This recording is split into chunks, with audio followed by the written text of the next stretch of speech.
When something happens over and over and over again, across time and across multiple contexts, this is called conditioning. If you are suffering with mental health issues, that means you're conditioned to do something over and over again by pain, by fear, by unpleasant things occurring. And I'd say that's a pretty sucky situation. What do we do with a person? This is what I experienced. The first person that I did this on was myself. The first client that I worked with and everything I test everything on is on me first. And this is what happened to me, is I was conditioned through adverse childhood environmental situations, should we say, to use the polite parlance of the profession. A shitty childhood, I think it's called, in other words, was over time that conditioned me to have a certain set of responses that were maladaptive, that included all of them.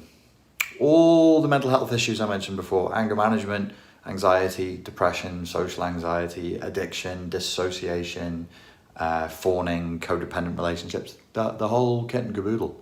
So I know this stuff intimately. So if we were conditioned into that across time, through multiple events, across multiple contexts, then this is the trauma, in order to get to a place of non-trauma, let's call it sovereignty, you need a similarly principled intervention. And the one that we'll be using is called a pattern interrupt. And this will allow us to condition ourselves. So now, instead of the locus of control being external, meaning instead of the thing that makes us feel the way we feel now being somebody else or something else, to use the language, the psychobabble language, the locus of control will now be internal. That means the thing that makes us feel and think and act the way we do, we're taking it from the outside world and we're saying, thank you, you had a go at that outside world, you didn't do a very good job. So now I'm taking it, internalizing it, and I'm going to be in charge for a minute and I'll see how I'll do. Thanks very much. So to move towards sovereignty, you're now going to take a hold of it. We're going to use a pattern interrupt and we're going to recondition ourselves so that we don't feel the same way. This requires multiple events across time and across contexts. The simplest and easiest way, this is just one way, but anything else that anybody uses or that you invent must follow the same principles. It must happen multiple contexts across time. There's no way around that, because that is what conditioning is. That's how conditioning actually works. And I'm going to show you something that I would like you to do 5 times a day, every day for 30 days. It only takes 45 seconds to do. So 5 times a day, I'm going to ask you to tap on your 5 fingers and remind yourself of these things that will clarify your intent to move towards healing, to move towards emotional regulation, the opposite of an emotional flashback, which in the fancy wordage of the psychological culture is emotional dysregulation, which means your emotions are bouncing up and down. We're moving towards emotional regulation. And you start off by saying to yourself, number 1, you tap your own thumb and you say to yourself, I am not my flashbacks. Whatever your issue is, be it anxiety, depression, the compulsion towards addictive patterns of behavior, dissociation, conflict, rage attacks. If you can accept that these are all flashbacks, if you can accept that all of these things come down to flashbacks, then by saying, number 1, look, I'm not my flashbacks. These flashbacks are a response to trauma. If you can have that inside of your mind, you create space. To just create space between the trigger and the response is a beautiful thing that is key to the healing. Create the space between the trigger and the response. Even if the space is only half a second and you can't quite do it at first. But if you can't quite do it at first, if you can make it from half a second to 1 second, from 1 second to 2 seconds, from 2 seconds to 5 seconds, you are winning and you will win this battle, inch by inch. Don't give up, keep going. Create space between the trigger and the response. Don't be the response. So, number 1, I am not my flashbacks. I'm not my trauma. I'm not my depression. I'm not my anxiety. I want you to think in terms of flashbacks. Instead of saying depression, I want you to think in terms of the freeze flashback. Instead of saying addiction, I want you to think in terms of the flight flashback. The flight flashback, that's hard to say. I want you to think in terms of the flight flashback that we did at that time. Number 2, you should always have an intent to move towards a goal state. What is your goal state? Well, serenity, agency, calm, confidence, whatever it is. But when you're tapping out on your fingers 5 times a day, you start off with, I am not my flashbacks. I'm not my mental health issue. I'm a person and I'm coming back. And you go, my goal state is serenity and agency. My goal state is emotional regulation and calm. That's a good place to go to. The third thing, so you go, thumb, I'm not my flashbacks. Forefinger, I'm moving towards my goal state with clear intent. My third finger, wisdom. What wisdom? You're going to welcome your feelings. Your emotions are messengers. Their intention is good. Their intention is to protect you, to move you away from pain and towards safety. It seems to be the case that your feelings are just holding you back, that they are sabotaging your progress. And many times they do indeed sabotage your progress, but you mustn't start hating them as other, as impediments. They are part of you and they do always have a positive intent. Even the ugly emotions, even the bad emotions, even the emotions that make you cry or whatever it is. So start welcoming them. The more you push them back, the more you suppress them, the more likely you are to experience rage and anxiety and depression. I am not my flashbacks, I'm not my mental health issues. There's a person here and I'm coming back. Number 2, my goal state with clarity of intent is serenity and agency. I want to be in charge of my own life. I want to live a good life. I want to have strong boundaries. I want to be moving in the direction that I choose, not that other people choose or that my mental health issues choose. You want to be welcoming your feelings. You want to be open to the emotions and to look at them. I'll show you how to process them. The uglier, more frightening, bleaker emotions, they'll knock harder on your door the more you push them away.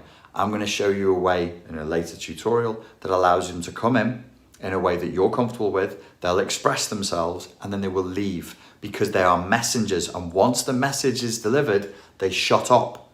That's wonderful, isn't it? That's how emotions work. We're supposed to work with them, supposed to listen to them, and then let them go. It's all good. You're going to learn with your 4th finger, your ring finger, that sometimes it is right for you to put yourself first. So you're going to engage in conscious and deliberate, and it goes without saying, moral and righteous, self-interested action. You're going to start doing what's right for you. Within this is the full range of self-care at the yin end of the self-care spectrum, of taking time out, of reading a book, of being passive and relaxing, and at the yang end of the spectrum, which is self-discipline, which is going to the gym, which is doing this work that I'm showing you in this course, and all of that. It's all of it. It's all of it. You put what's best for you first, and you engage in self-interested action. For people with mental health issues, with anxiety, with depression, with anger management, and all the rest of it, to engage in others first attitude is really not going to help. I know because I've lived it, that it can feel safer. It can feel like we don't have as much responsibility, like there's not as much weight on us to do stuff because we're always living for somebody else, but you'll never get better if you're living from others first all the time. You must be engaging in self-interested action. You must have the clarity of intent of saying, no, I'm going to do things that are just for me in order to fulfill this intent that we wrote earlier. And the 5th one, the little finger, this is going to get you out of more trouble than anything else that I can teach you in this course. I am, notice how these 2 words are powerful when you put them together. I am my own self. It is your body. It is your brain. It is your time. It is your life. It is your attention. It is your consciousness. It's yours. I don't know whether you believe in God or spirit or the force of the Jedi or whatever, but it's a God-given right. It's yours. Nobody can take it from you. So you remind yourself of that. I am my own self. My stuff, my karma, my dharma is mine. Your karma, your dharma is yours. If you try to take what's I'm supposed to be dealing with, it's going to be bad for you and for me. If I try to take what you're supposed to be dealing with, it's going to be bad for you and it's going to be bad for me because I'll weaken you if I do that. It's not for me. It's not allowed. That's not kindness. So not straight away, this is going to be hard at first. Not hard, but it'll be the trickier one. But after a month, this is going to save you so much hassle over the next 10 years, 20 years, 30 years, and the rest of your life. When you can say, that's not mine. That problem I was about to help out with, that's actually not mine. That's yours. That's yours. And I think you should handle that. I think you should handle that. I think you're big enough, an adult enough to go handle that. When you can say that, you're going to save yourself a lot of trouble. So as you go through the day, you're going to be doing this across time, over 30 days, multiple contexts. Phone goes off in the bathroom, it's in the bathroom, it's car park, it's car park, it's the office, it's the supermarket, wherever you are, whatever you're doing, you're picking the kids up, you're watching TV. In that moment, you give it 45 seconds. I am not my flashbacks, I'm not my anxiety, I'm not my depression. I have a clearly intended goal state, which is sovereignty, sanity, agency, and being in charge of my own life. I will welcome my feelings. What feelings do I need to welcome? What feelings came up for me today? Oh, I felt a bit like this. Oh, okay. Maybe I need to do some emotional literacy work on that. I'm going to show you how to do that. I must be willing to engage in self-interested action and put myself first sometimes. Let's figure out how. And hey, I'm my own self. This is my brain, my body, my spine, not yours, not his, not hers. It's my God-given right to live my life in the way that I choose to. Your responsibility is your responsibility, my responsibility is my responsibility. Okay, cool, got it. Bang, that's it, it's done. Maybe that was more like 55 seconds than 45 seconds. And you do that 5 times a day, and you do that for a month. So this is not making big promises like it's a cure-all, this is all you'll ever need. This is an exercise to reduce your emotional flashbacks. There's going to be all kinds of people watching this video from all kinds of backgrounds with all kinds of different specific needs.